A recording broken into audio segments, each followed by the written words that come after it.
Agora, para os adolescentes que ficaram, vamos, primeiro, antes de tudo, queria dar as boas-vindas ao Edil, que está conosco. Edil é o marido da Bianca.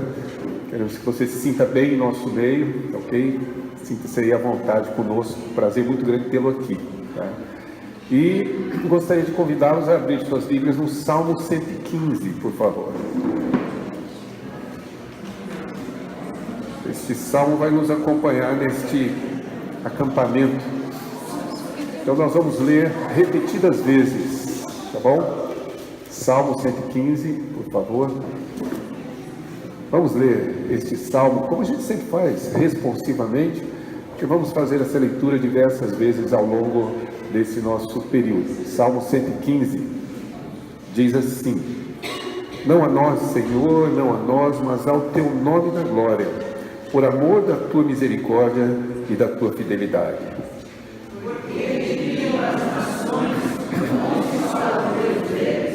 No céu está o nosso Deus e tudo faz como lhe agrada.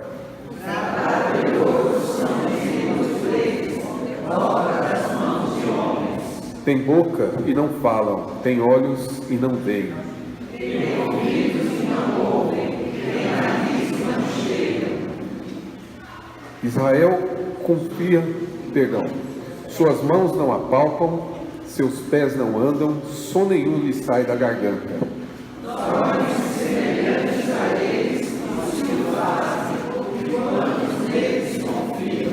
Israel confia no Senhor, ele é seu amparo e o seu escudo. A casa de Arão confia no Senhor, ele é o seu amparo e o seu escudo. Confiam no Senhor os que temem o Senhor, ele é seu amparo e seu escudo. Nós temerá o Senhor, ele nos abençoará a casa de Israel, abençoará a casa de Arão. Ele abençoa os que temem o Senhor, tanto pequenos como grandes. O Senhor totalmente bênçãos mais e mais, sobre vós e sobre. Sede benditos do Senhor que fez os céus e a terra. Os céus são os céus do Senhor, mas a terra deu a ele aos filhos dos homens. Os mortos não louvam o Senhor, nem os que descem à região do silêncio. Nós, porém, bendiremos o Senhor, desde agora para sempre. Aleluia. Vamos orar? Pai, ajuda-nos a compreender a Tua Palavra e que essa Palavra compreendida faça diferença em nossas vidas. Nossa maneira não somente de viver, de servir ao Senhor, mas a nossa maneira de lidar com as pessoas, a nossa maneira de fato de conduzir, dirigir o tempo que o Senhor nos tem dado aqui. Abençoe juntamente conosco as nossas crianças e adolescentes. Dê a Iglaíra a palavra que procede do Senhor, para que também possa ensinar em Teu nome e que isso seja de fato graça sobre a vida deles. É o nosso pedido, nossa oração e rogamos assim em Cristo Jesus. Amém. Ok, temos aqui um grande desafio, na verdade. Nós temos que compreender um salmo que foi escrito provavelmente no período pós-exílio, tá certo? E quase 4 séculos antes de Jesus Cristo, tá certo? Esse é o nosso grande desafio. Nós estamos vivendo um período muito distante daquele em que o salmo foi escrito. Isso significa que muitas informações que o salmo traz, claro, reflete aquele período cultural, período histórico em que o salmo foi escrito, e muitos detalhes que talvez não tenhamos hoje ainda mais a mesma compreensão, a mesma perspectiva de quando foi escrito. Então, nosso desafio é ler aquilo que foi escrito naquela época, mas tão complicado quanto isso é aplicar o salmo aos nossos dias, é trazer esse salmo para o dia de hoje e para aquilo que vivemos. Então, esse de fato é o nosso desafio nesses dias. Não é apenas aprender coisas sobre o Salmo 115, é entender o Salmo 115 no seu contexto e fazer com que ele se aplique em nosso contexto. Para isso existem algumas observações que precisamos fazer, tá certo? E essas observações são, claro, para nós ponto de partida. Para nós a Escritura ela é relevante. Relevante no sentido de que ela dialoga com os nossos dias. Ela fala com as coisas que nos acontecem cotidianamente.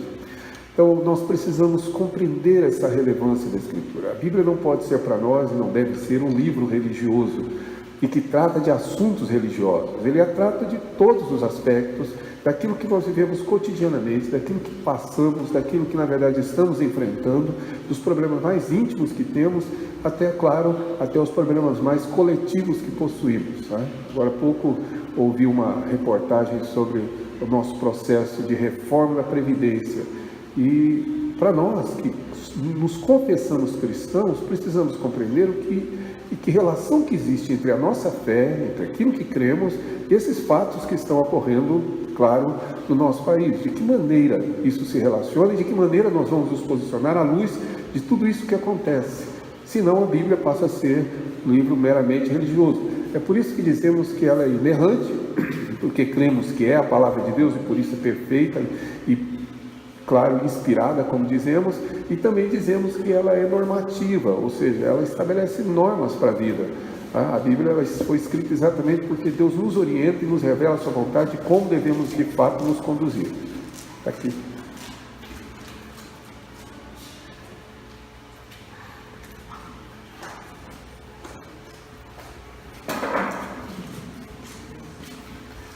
Ou no chão, senão eu derrubo. Então isso é importante. Lembrar que nós estamos lendo, na verdade, um texto que é Salmo. E aí, como eu sempre tenho enfatizado lá na igreja, nós temos que ler a literatura de acordo com a sua natureza. Tá? A gente não pode ler as coisas de maneira simplesmente arbitrária, como se tudo falasse do mesmo jeito. São verdades ditas de formas diferentes. Por exemplo, eu estou aqui anunciando, ou pelo menos expondo a vocês a palavra de Deus. Tá certo? Mas acabamos de ouvir a palavra de Deus expostas em músicas. São gêneros diferentes, mas informando a mesma coisa, ou dizendo a mesma coisa, ou deve dizer a mesma verdade. Então são formas diferentes. Vocês não ouvem a música do jeito que vocês ouvem, claro, uma exposição, né? Quando ouvem. De qualquer maneira, não é a mesma forma, são formas diferentes pelas quais a mesma verdade é dita, né? E isso tem a ver com o que lemos aqui, com o gênero literário que é o Salmo, que, claro, é uma poesia, é, na verdade, fruto de uma canção, digamos assim, que nos é exposta, que nos é trazida por meio, claro, da Escritura e que tem toda uma estrutura poética. Neste caso em particular, se você estiver com sua Bíblia, perceba que este salmo faz parte de um conjunto de salmos que são chamados, na verdade, salmos de Hallel, ou salmos de aleluia. A Hallel é, em hebraico, o que nós pronunciamos em português como nosso aleluia. Do 13 exatamente até o 118, 113 a 18. É um conjunto de salmos. O que existe de interessante nesse salmo é que todos eles trazem essa expressão aleluia, que significa Deus seja louvado, né? O louvor a Yahvé. Essa terminação Ia ou Yah vem de Yahvé, do Deus de Israel. Hallel é louvor a esse Deus. Então Deus seja louvado é quase que uma tônica desses salmos, que curiosamente, não, claro, aí eu acho muito mais providencialmente, eram salmos cantados, adivinha que festa de Israel? Na Páscoa. Difícil, né? Na Páscoa. Já vai contar um ponto aí para uma equipe que não sei de qual cor, azul.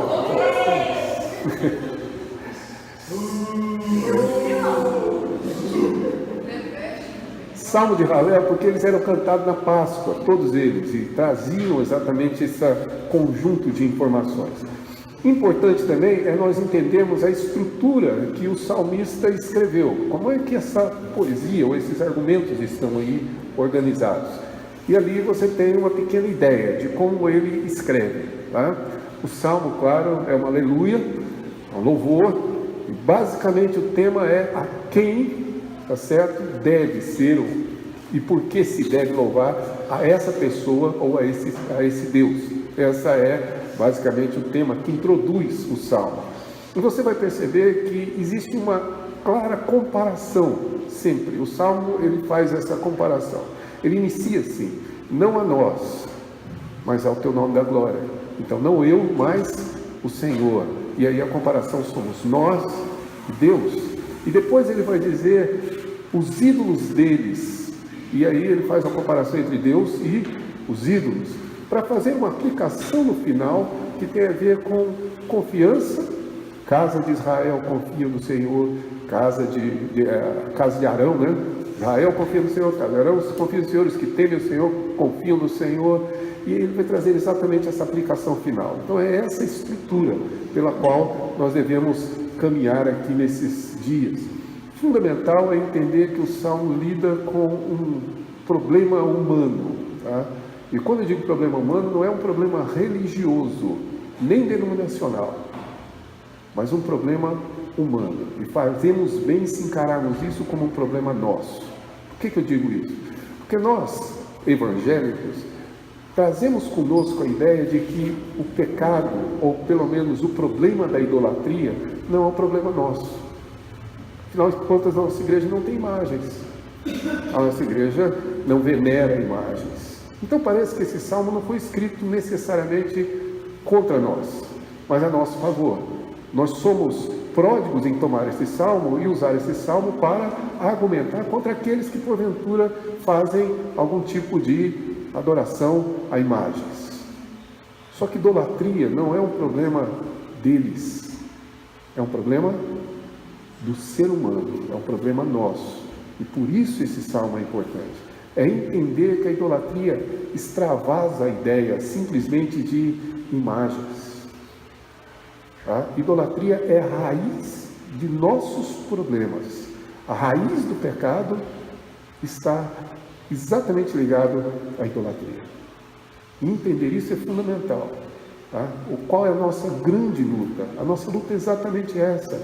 Desde o início, vocês vão ver, espero que isso fique claro, desde a origem do pecado, a origem do pecado tem a ver com uma idolatria.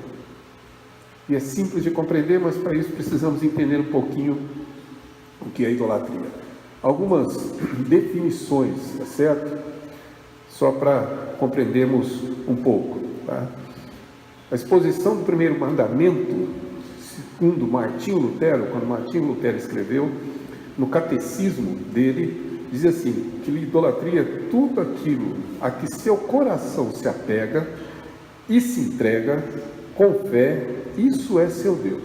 Percebam bem, tudo aquilo que seu coração se entrega e tudo aquilo que você de alguma forma, de fato, se apega é seu Deus. Basta apenas a confiança, palavra importante aqui, e a fé do coração para construir tanto Deus quanto o ídolo. Basta isso. Se você gerar confiança em, ou se apegar a idolatria está presente. Essa é a definição de Martinho Lutero no seu catecismo. Um outro escritor, muito interessante a definição dele, Christopher Wright, resume que o principal problema da idolatria é que ela obscurece a distinção que existe entre Criador e criatura. Que, aliás, idolatria é exatamente isso, uma inversão dessa ordem. A idolatria é quando o Criador venera a sua criatura. Quando, na verdade, toda criatura tem que adorar o seu Criador. Há uma inversão e Wright está certo nisso. Que, aliás, é essa a razão porque o primeiro mandamento deixa claro que a idolatria está relacionada exatamente com a nossa relação a Deus. Qual que é o primeiro mandamento? Não fará para ti imagem, semelhança, nenhuma. Que, aliás, também é uma razão porque Deus é invisível. Tá certo? Porque não existe imagem capaz de expressar quem Ele é. Que é uma conclusão de um outro autor, tá? Cassuto, é um autor, um comentarista, e é interessante, ele diz o seguinte: não se permitiu imagens de Deus para conservar no meio do seu povo a perpétua consciência da distinção entre Criador e criatura, que nem de longe corresponde à natureza absoluta e transcendente do Deus de Israel. Ou seja, não pode ter imagem, porque a imagem não consegue jamais expressar quem Ele é. E todas as vezes que nós tentamos constituir uma imagem, a gente acaba constituindo uma, digamos assim, uma idolatria, porque não pode expressar. Por essa razão, a ordem de Deus original é: não faça a imagem, porque Deus não pode ser traduzido por uma imagem. E é essa a ideia, né? Que idolatria está ligada aqui e não somente à imagem. Calvino acrescenta: Deus determinou o modo como deve ser adorado, isto é, sem imagem nenhuma. Quando nos desviamos, ainda que minimamente dessa norma, estamos criando deuses para nós. Então, a idolatria é esse ato nosso e tem, claro, essas implicações. Por isso que o Salmo começa falando acerca de Deus e de nós. Claro, ele é dirigido a Deus. E ele começa exatamente dizendo isso. Está certo? Não a nós, Senhor, não a nós, mas ao seu nome da glória. Então, não sei se vocês percebem, mas a primeira pergunta que me surge quando eu ouço essa palavra desse salmo, que é muito conhecido, é: não a nós, o quê? A frase não tem objeto. Lê de novo. Não a nós, Senhor, não a nós, mas ao teu nome da glória. Mas não a nós e ao teu nome, o quê? O Halel, o louvor, a glória, tá certo? Mas ao teu nome da glória seja dado exatamente o louvor e a adoração. Ou seja, não a nós, mas ao Senhor. Então, o Salmo começa por onde ele tem que começar, não com os ídolos deles, mas comigo, eu. Tá? Esse é talvez a ideia original. A Escritura, na verdade, vai definir, tá certo? Que a verdadeira adoração, a adoração que é realmente lícita, aquela adoração que nós julgamos como própria, ela parte exatamente desse princípio. Ou seja, ela não é definida por quem adora, nem por como se adora, mas pelo objeto da adoração. O que torna uma adoração verdadeira? Não sou eu, mas quem é adorado. Tá? Que, aliás, é um equívoco. Eu gosto de citar o texto de João, que é interessante, se alguém puder ler, por favor, João 4, 21 a 24, porque João deixa isso bem evidente diversas vezes na sua carta, no seu livro, no seu evangelho. Se alguém puder ler, por favor.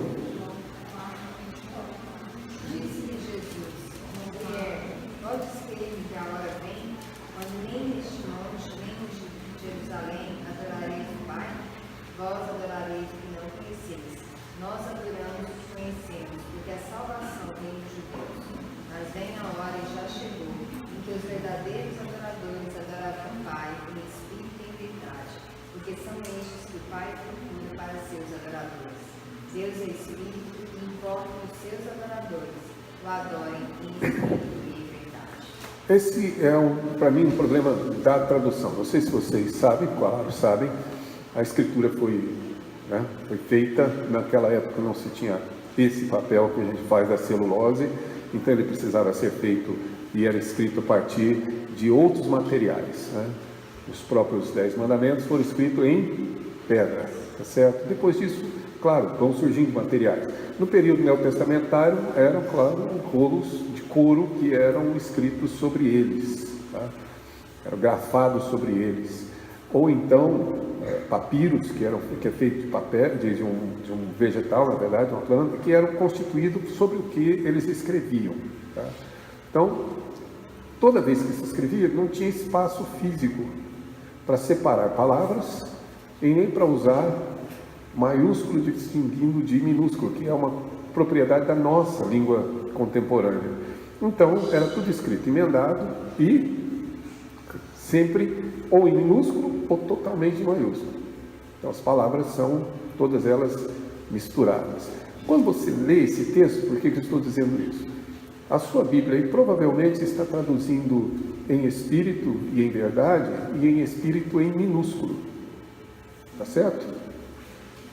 Porque ou o texto é minúsculo, ou o texto é todo ele maiúsculo, chamado de unciais.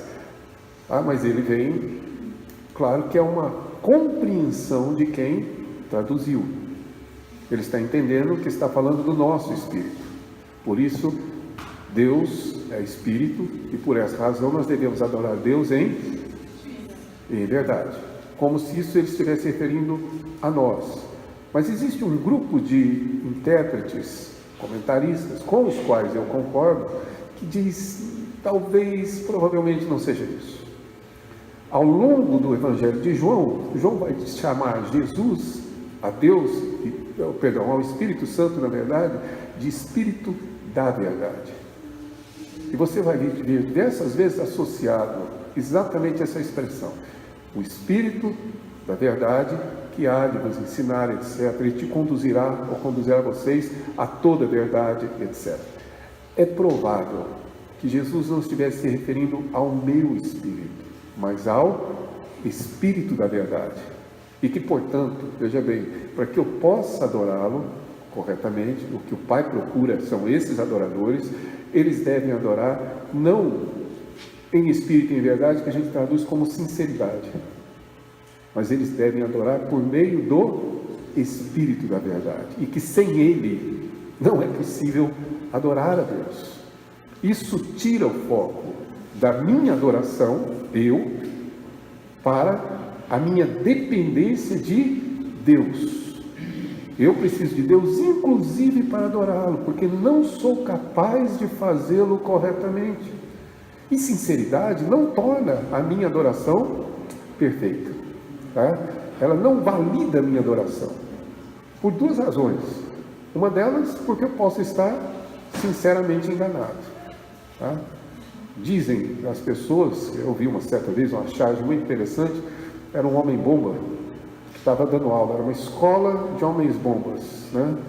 E ele estava todo cheio de bomba do corpo, dizendo, dizendo para os seus alunos, agora presta atenção, que eu vou ensinar para vocês uma só vez.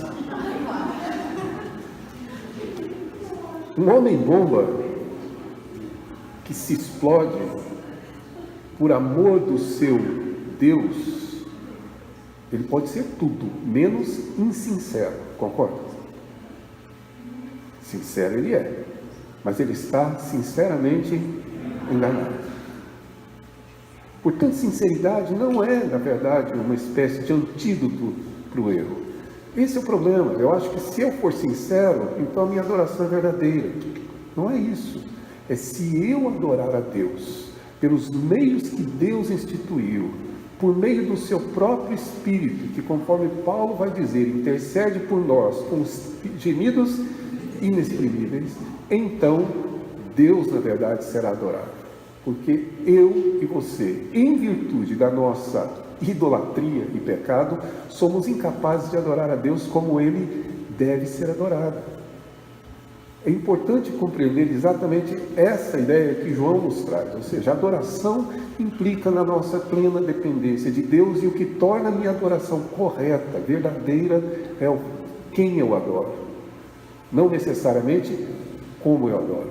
Com tudo isso, não estou dizendo que podemos adorar a Deus sem sinceridade, não existe isso, mas é porque essa necessidade ou essa sinceridade não é suficiente para tornar a minha adoração verdadeira, tá?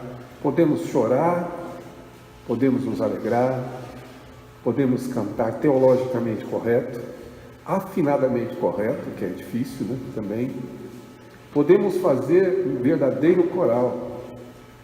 Tudo isso são instrumentos de um Espírito que, através de nós, lança luz no Deus revelado.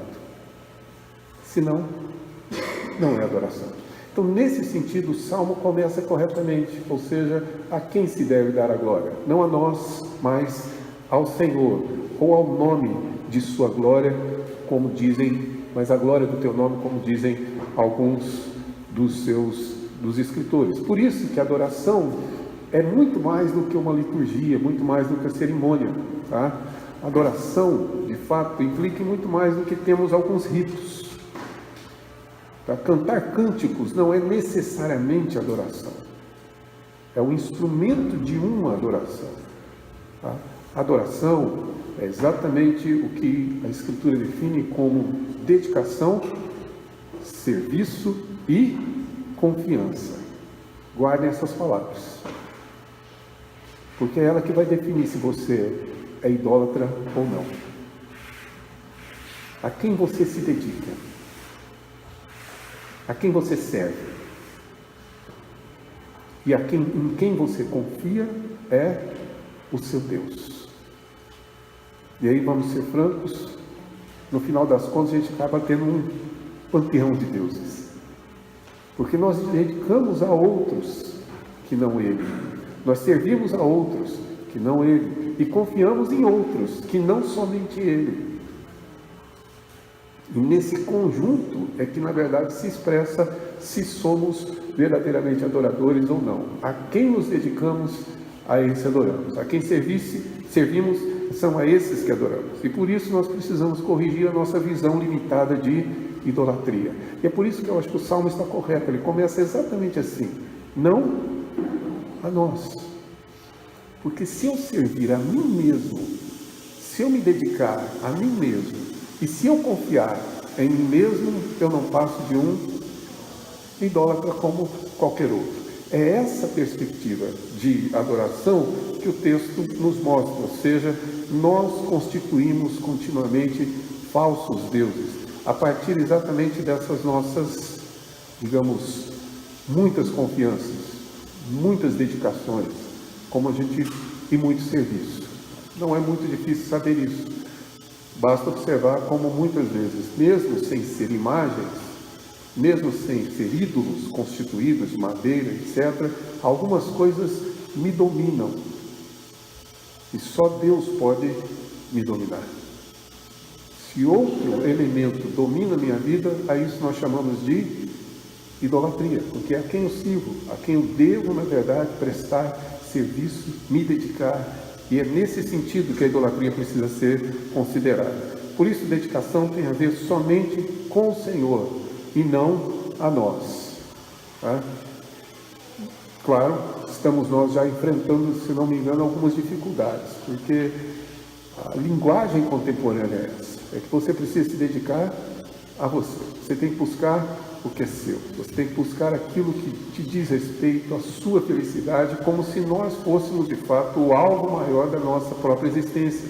E tudo que eu faço voltado para mim, minha carreira, etc. Tudo aquilo que, na verdade, pode atender a minha necessidade. Por isso o Salmo diz, não...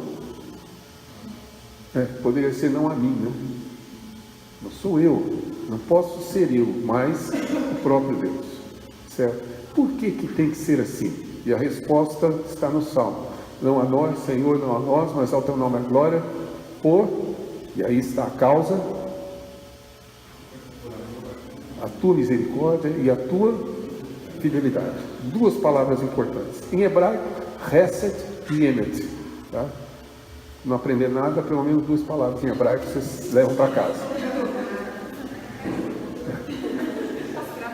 Pode. Hesed e Emet são duas palavras. Palavras que acontecem muito na Escritura. Misericórdia e aqui traduzido por fidelidade. Só que essas palavras elas têm uma implicação, digamos assim, um pouco mais ampla, tá? Não sei se já falei para vocês sobre essa questão do que a gente chama de campo semântico. Uma palavra ela cobre um certo campo semântico e ela acaba tendo mais significados do que um único. Como não é possível traduzir perfeitamente uma língua para outra? Vocês já viram que tem língua que não tem palavra que tem na outra, né? Você vai, né? Nosso famoso exemplo, né? A gente sente saudade. O americano não consegue sentir saudade, o inglês também, porque em inglês não existe a palavra saudade. Aí você vai ter que dizer, miss, eu sinto falta de você. Mas sentir falta, concorda comigo? Não é a mesma coisa que saudade. Saudade tem uma coisa diferente, né? E é difícil traduzir. Como é que você vai explicar? Então você tem que usar um conjunto de palavras para tentar explicar a natureza daquela.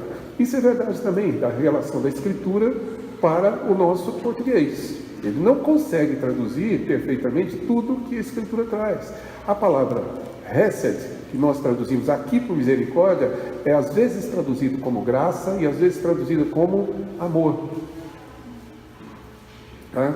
E é exatamente a palavra que descreve a forma, ou seja, com que Deus constitui a sua relação conosco à luz do seu pacto.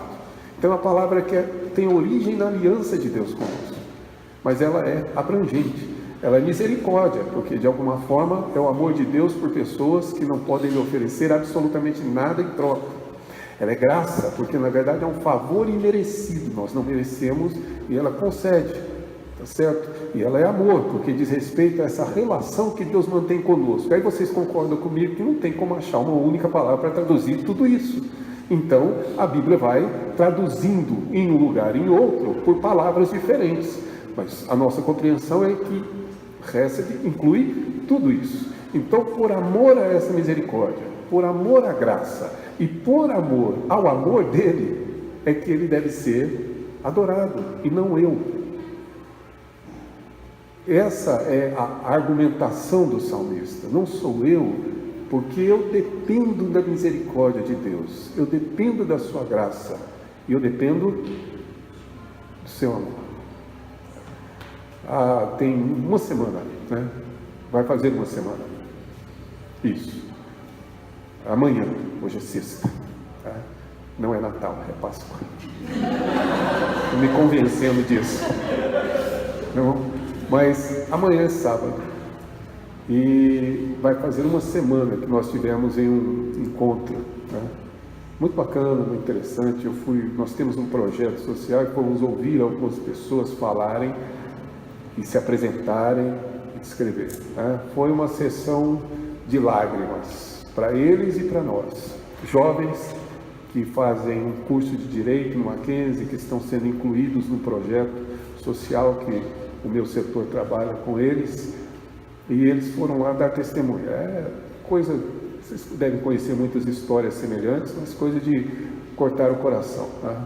Gente que leva 2 horas para chegar ao curso de trabalho. Sai de casa, leva 2 horas para chegar e 2 horas para voltar. Um deles falou: olha, eu chego, Guaianazes, mora lá. Então, exato, um conterrâneo da Ludmilla.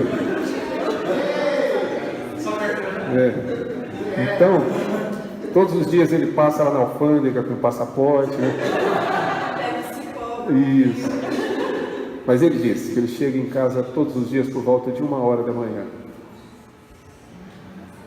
E às 6 ele está saindo de casa. E tem que trabalhar e tem que ter uma alta performance no seu curso. Uma outra, que é uma menina que nós temos, até queríamos trazer no acampamento, não foi possível, levanta todos os dias 4h30 da manhã para estudar. E perdeu uma matéria no semestre passado porque não conseguiu chegar um dia no horário, apesar de levantar às 4h30. Ou seja, são vidas que vivem sob tais circunstâncias, sobre uma circunstância, na verdade, que são completamente... Quer dizer, o que essa pessoa carece? De onde procede essa disposição e essa vida que precisa ser vivida, senão à luz de uma misericórdia, de uma graça que se manifesta sobre a vida deles? Por isso eles estavam emocionados, porque eles estavam vendo nisso uma oportunidade. Me impressionou, por exemplo, um rapaz que é da cidade de Campinas, mora em favela, é o provedor da sua casa, um avô de 70 e tantos anos, que já é incapaz de trabalho, precisa de cuidados, e tem uma criança de 1 ano e a esposa. Trabalha no shopping e estuda. A única oportunidade que ele tem de alçar um cargo, uma posição dentro de um bom escritório de advocacia é essa. O que ele fez? Deixou o trabalho para poder participar, porque ele não pode sair do shopping no sábado. Agora estamos correndo atrás para encontrar uma colocação para ele, porque ele é arrimo de família. Pessoas que carecem de misericórdia, de uma maneira ou outra, nós somos assim. A nossa vida existe sob essa perspectiva. Não sou eu, nem minha capacidade, nem a minha grande sabedoria, nem minha boa formação. O que me mantém, o que me sustenta, o que supre a minha vida é graça, amor e misericórdia. Cotidianamente, um Deus que todos os dias cuida dos detalhes da nossa vida e que às vezes a gente passa despercebido. Nesse encontro, por exemplo, o capelão que foi fazer a exposição começou fazendo uma pergunta, e fez uma pergunta científica: vocês sabem qual a velocidade da Terra no movimento de translação e de rotação e etc? eu nem ouvi direito, porque não estava prestando atenção, né? Tem esses males, né? Mas ele falou sobre isso, mas eu vi ele mencionando, e alguém comentou, por volta de 100 mil quilômetros por hora, cuja velocidade, se for maior ou menor, significam catástrofes aqui. Ela não pode variar sua velocidade. Caso contrário, nós não sobreviveríamos. Porque existe um Deus que com misericórdia e graça sustenta e mantém. A questão é essa.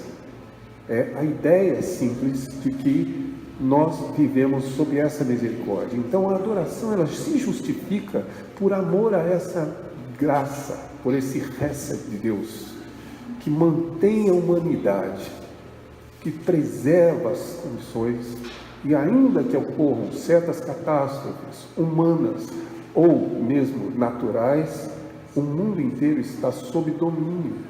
Nós estamos aqui calmamente assentados e vamos desfrutar desses dias sem a menor preocupação. Por quê? Porque existe alguém que nós cremos que guarda e que nada acontece fora desse seu domínio. E por isso existimos em função de misericórdia, existimos em função dessa graça. Graça que é resultado realmente desse hesed de Deus. Tá? Eu tenho um testemunho que eu acho que eu já mencionei na minha vida para vocês, que até foi uma conversa interessante, porque uma certa vez a pessoa questionou, que eu sempre fui da igreja presbiteriana, que a nossa igreja não tinha milagre, que eu não acreditava em milagre.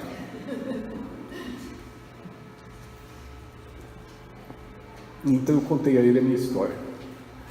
Tá?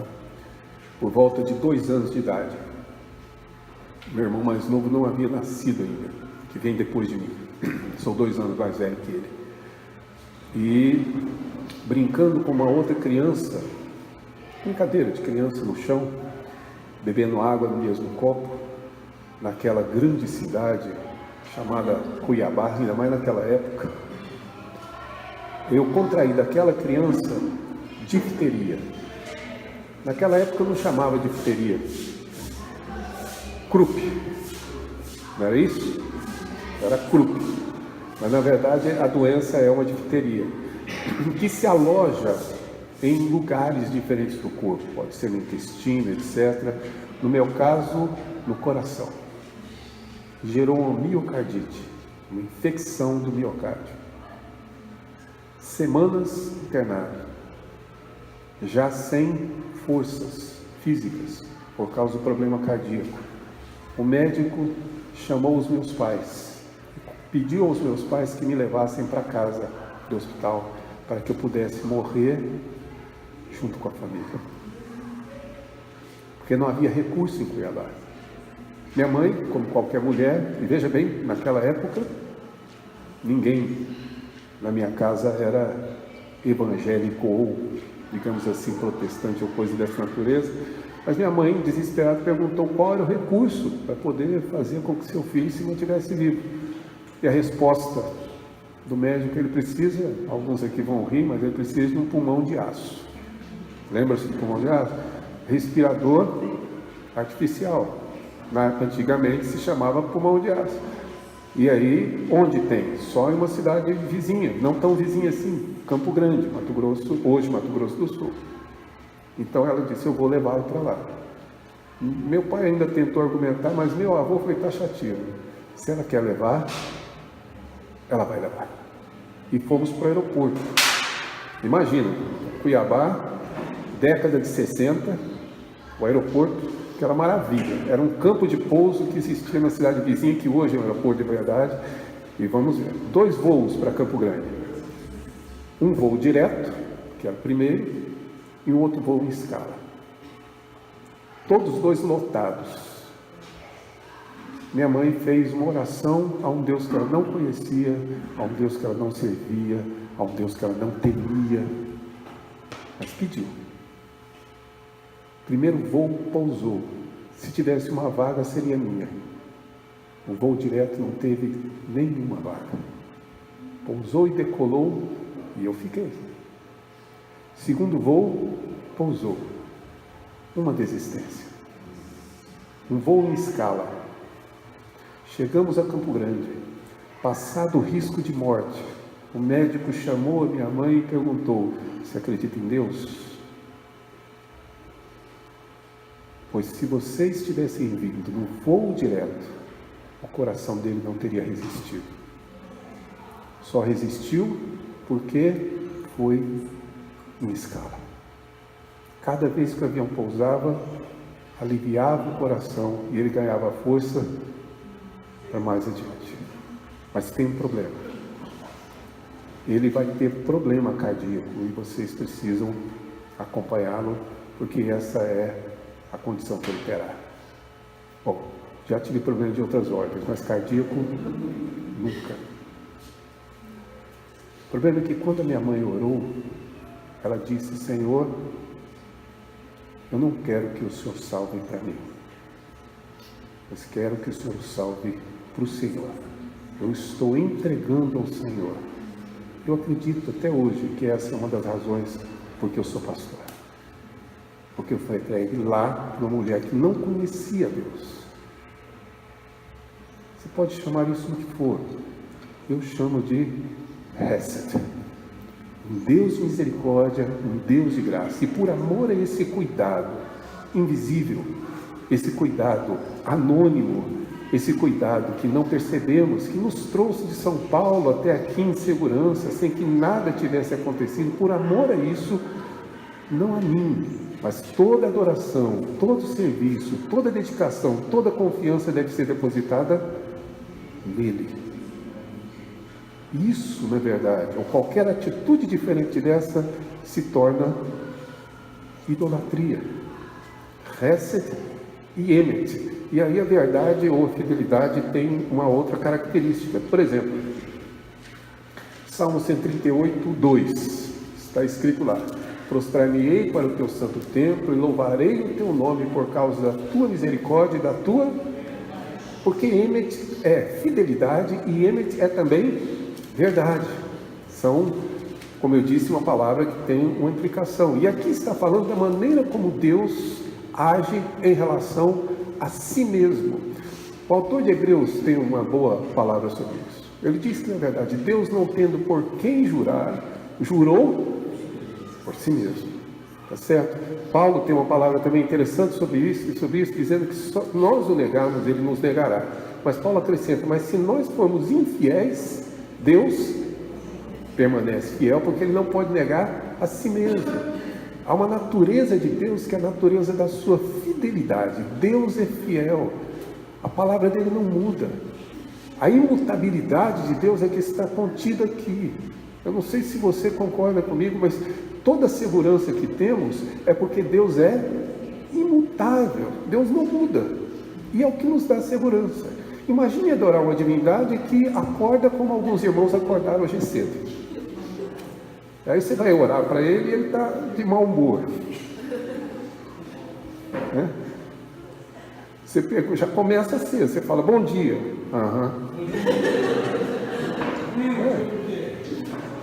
Bom dia por quê, né? A ideia é que basicamente nós somos assim. A nossa vida nós somos, e tudo que a gente conhece é completamente mutável. Tudo muda. Tudo é diferente a cada tempo, não há natureza, não há paisagem, não há nada que permaneça como está, como nós também não somos iguais. O nosso dia varia. Então nós temos humores, temos mudança, a nossa palavra não se mantém, a nossa disposição não é a mesma, a nossa resolução não é a mesma, os nossos conceitos se alteram, certo? E mudam constantemente. Tá? Qualquer coisa altera a nossa condição. Tá? Basta um pouquinho mais de hormônio e pronto. Isso, entende. Estou falando aqui com conhecimento de causa. Mudou um pouquinho, você já sabe que a coisa não vai ser igual, tá certo? É simples, você acorda lá animado de manhã, né? Tão animado que você até arruma a cama. deixa tudo pronto e tal, aquele cheirinho de café, prepara para levantar, toma um banho, troca de roupa. Quando você vai pegar o seu sapato, você chuta o pé da cama e quebra a unha no meio. Você vai passar um dia por causa de um detalhe. Ou seja, veja como tudo é mutável. O que eu quero dizer é que essa é a diferença. O que na realidade o salmista está dizendo é que nós devemos adorar a Deus porque Ele é misericordioso por causa do seu hesed, mas também por causa da sua fidelidade. Não muda. É por isso que a gente é seguro. É por isso que a gente dorme hoje e acorda amanhã, porque Deus não muda. O que Deus disse que é hoje vai ser exatamente igual amanhã.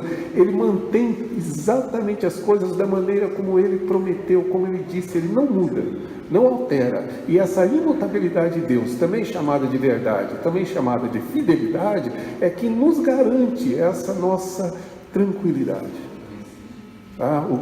Quando eu procuro a Deus, eu acho o mesmo Deus que eu procurei ontem e o Deus que eu procurei amanhã. Isso é tão impressionante que mesmo quando eu ajo de maneira ofensiva, constrangendo, ou pelo menos alterando, ofendendo a sua vontade, mesmo quando eu peco, Deus permanece o mesmo, tanto para trazer disciplina, como para trazer perdão, arrependimento e graça. Deus não muda. E é isso que o salmista está dizendo. Por que na verdade tem que ser só a Ele e não a nós? Por causa do seu hesed e por causa da sua fidelidade, do seu emet. Isso é até razoavelmente interessante você ver isso. Por exemplo, João 1,17. Lembram-se que João escreveu? Ele diz, porque a lei foi dada por intermédio de Moisés, mas a hesed e a emet. Nós estamos falando do João, o Evangelho de João foi escrito em grego. Claro que não tem a palavra originalmente hesed e emet ali. Ali teremos outra graça, tá certo? Caris, graça, tá certo? E verdade. São outras palavras, claro, no grego. A Leitnoski vai nos dizer exatamente qual são palavras diferentes, mas o conceito é o conceito do Antigo Testamento. Ou seja, o que ele está dizendo? Que a graça e a verdade, que hesed e emet, nos são dados por meio de Jesus Cristo. Então, em Jesus se revela exatamente toda a misericórdia de Deus e toda a sua fidelidade.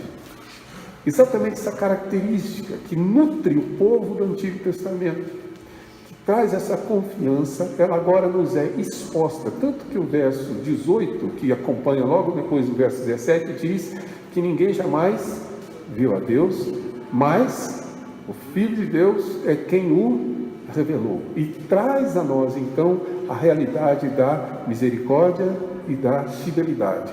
Onde isso está exposto? Naquilo que hoje, na verdade, nós celebramos.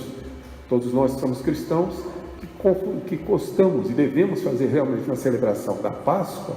Ali está exposta hesed e emet. A graça e a verdade estão ali, expostas numa cruz, exatamente para que eu e você possamos adorá-lo, e somente Ele, porque é Ele quem nos concede essa condição, essa verdade, ou esse amor, que nós chamamos de amor incondicional, de acordo com a sua aliança. Ou seja, Ele nos ama apesar de. Certo? Essa é a condição de Deus. O amor de Deus é o único amor incondicional. Quem já participou aqui de encontro de casais já deve ter ouvido isso. Eu já disse isso na igreja, repito, sem muito medo de errar, tá? Nosso amor, ele, claro, deve ser uma cópia, deve ser, na verdade, uma expressão do amor de Deus. O amor, vamos falar aqui de cônjuges, tá certo? Marido e mulher devem se amar, aprendendo a amar como Deus nos ama, sem dúvida. Disso eu não discordo em hipótese alguma. Mas as pessoas defendem que nós devemos ter um amor incondicional. Sabe qual que é a possibilidade de um ser humano ter um amor incondicional? Nenhuma. Porque nós somos seres condicionados. Nosso amor é condicional. Nós devemos nos esforçar por amar como Deus ama, mas nosso amor é condicional. É o nosso esforço, é a nossa luta, é realmente amar como Ele ama, mas nosso amor é condicional. Independente do que você queira dizer. Claro, nós não amamos do jeito que Deus ama.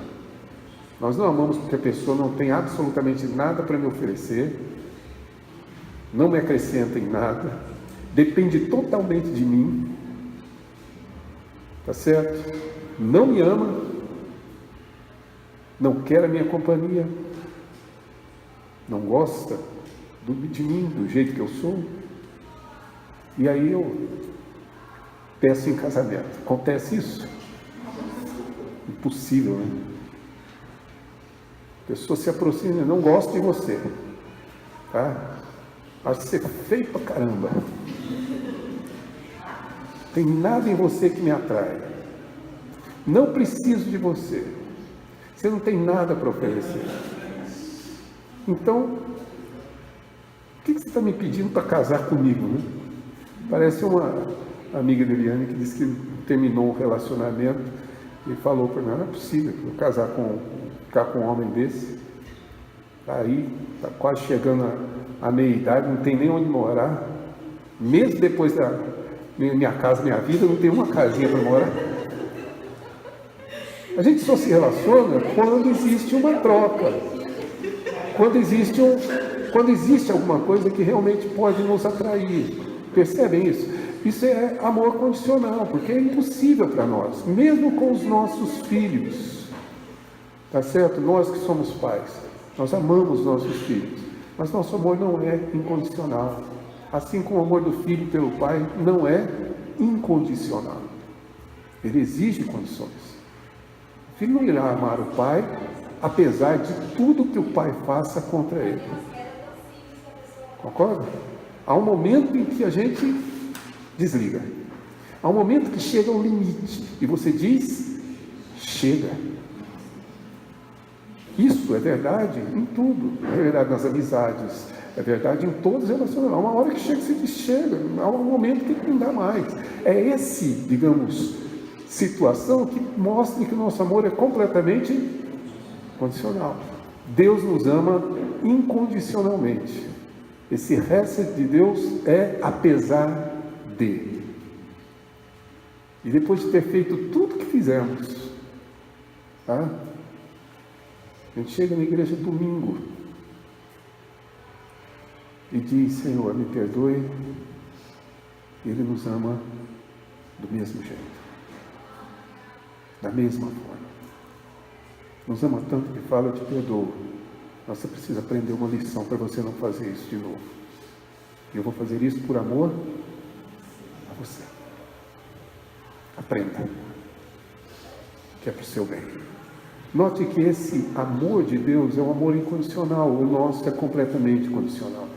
Ele é fiel, Ele é imutável, e por essas razões é que a Ele que adoramos e não a nós. Então, podemos chegar a essa conclusão. Primeiro, idolatria começa com pequenas coisas. Vou aqui voltar lá no início, nós vamos voltar a esse texto, acho que hoje à noite ou amanhã, mas um pequeno detalhe. Adão andava pelo jardim, certo? Então encontrou-se com a serpente, Eva também, e o diálogo da serpente com a Eva, qual foi?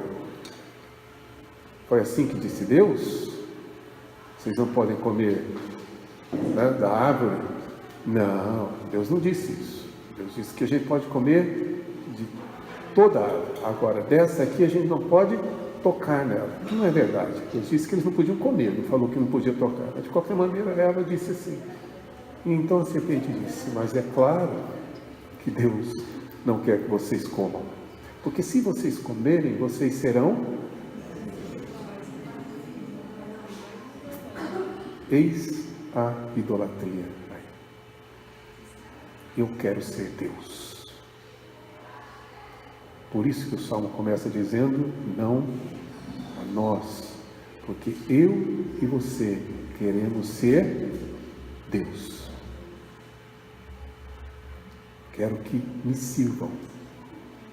Quero que, inclusive, que Deus se dedique a mim. Não Ele a mim, eu a Ele. Quero, na verdade, trazer sobre mim exatamente esse papel. A raiz está aí. Veja bem, desejo, a árvore é desejável. Os olhos se encheram, diz o texto bíblico, mas principalmente desejável para dar conhecimento, que na cabeça de Adão era o mesmo conhecimento que Deus possuía. Então, finalmente eu serei igual a Deus. Existe um poema de um poeta brasileiro chamado Paraíso Perdido. Mais tarde eu vou mostrar para vocês. Já mostro esse poema algumas vezes. Mas é a visão humana da queda, que é a identificação explícita de que nós temos esse grave problema. Quando o Salmo começa dizendo não a nós, é porque a idolatria começa dentro do meu coração, nessa minha disposição. Eu vou tentar passar aqui, acho que está muito claro, mas para vocês tentarem ver como é que essas coisas começam do início, tá certo? Não é só do fim. Aliás, se a gente projetasse de cá, acho que viria melhor, né? Vocês conseguem ver? Deixa eu pegar aqui um banquinho.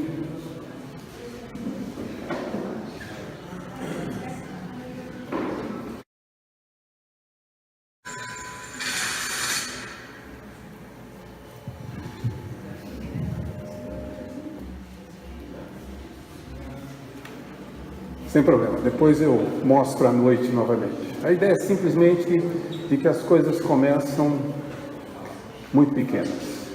A idolatria, ela não é, na verdade, uma superstição. A gente não começa em uma espécie de sacrifício a algum Deus. A gente não começa através de uma, digamos, longa procissão.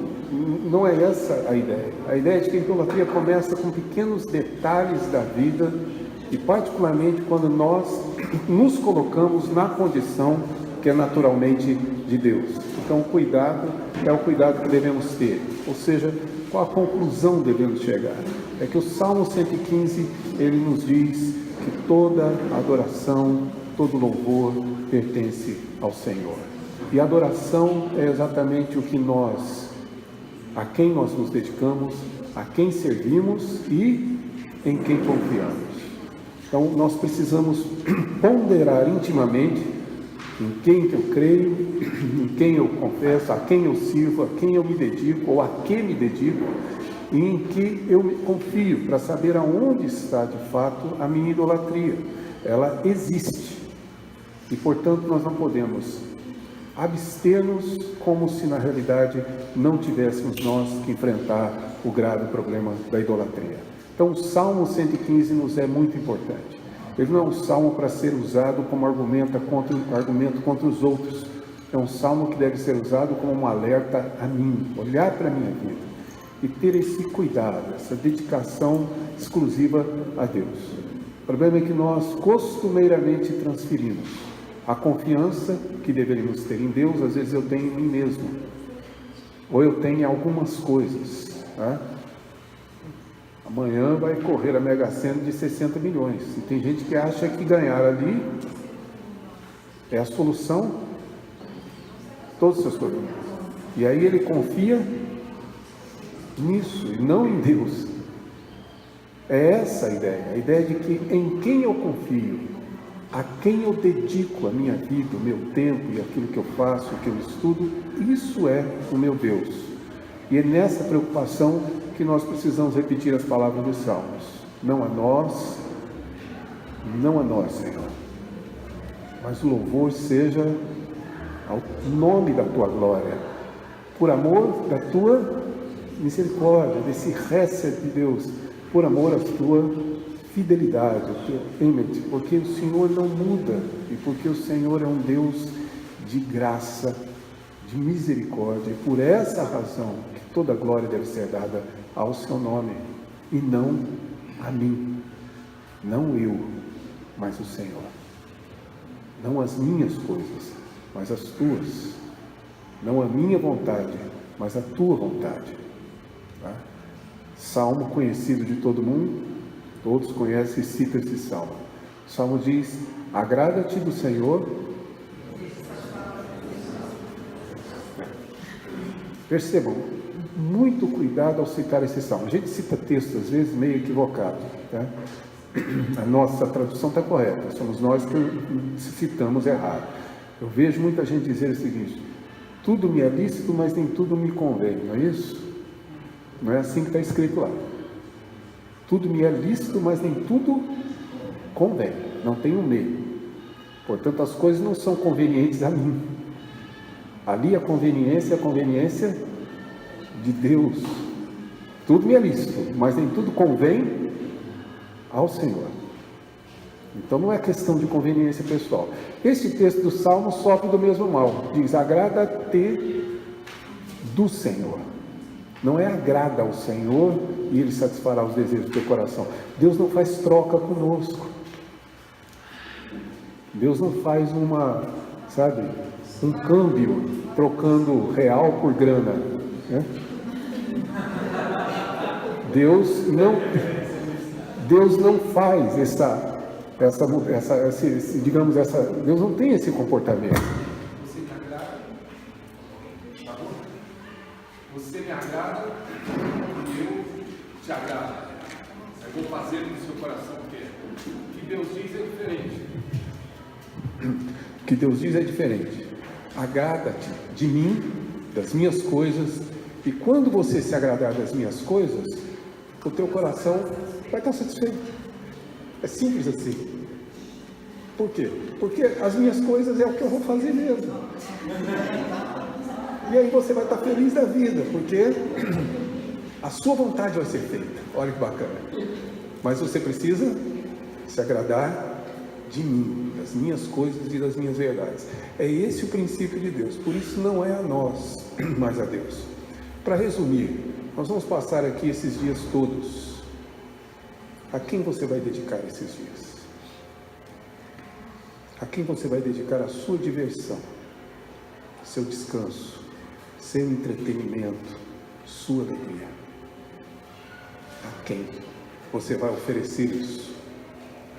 Porque se você vai aproveitar esses dias para você, independente daquilo que Deus pensa e do que Deus quer, a pergunta é simples: quem é seu Deus? A quem você está servindo? Se não, você mesmo. E aí você repete o que Eva e, claro, principalmente Adão fizeram lá atrás e que repete-se continuamente na nossa vida. Porque, na verdade, eu quero ser Deus. Ou seja, é simples de pensar. É a quem iremos nos dedicar. E o início, digamos assim, da palavra do Salmo é: não a nós. Então esse acampamento não é a nós. Ele tem que ser oferecido por amor da sua misericórdia e por amor da sua fidelidade, que nos trouxe aqui e nos garante dias de diversão e alegria, se assim Ele permitir, com segurança e com paz. Mas por causa disso, o nosso louvor e a nossa adoração é a Ele. Eu espero que entendamos melhor o restante do Salmo, que tem muitas verdades a nos ensinar. A preocupação aqui é apenas percorrer esse único verso, que é a nossa introdução, ok? Nós vamos louvar a Deus mais uma vez com a nossa equipe e oferecer a Ele mais uma vez o nosso louvor, a nossa adoração. E logo após nós vamos ter alguns avisos, tá ok?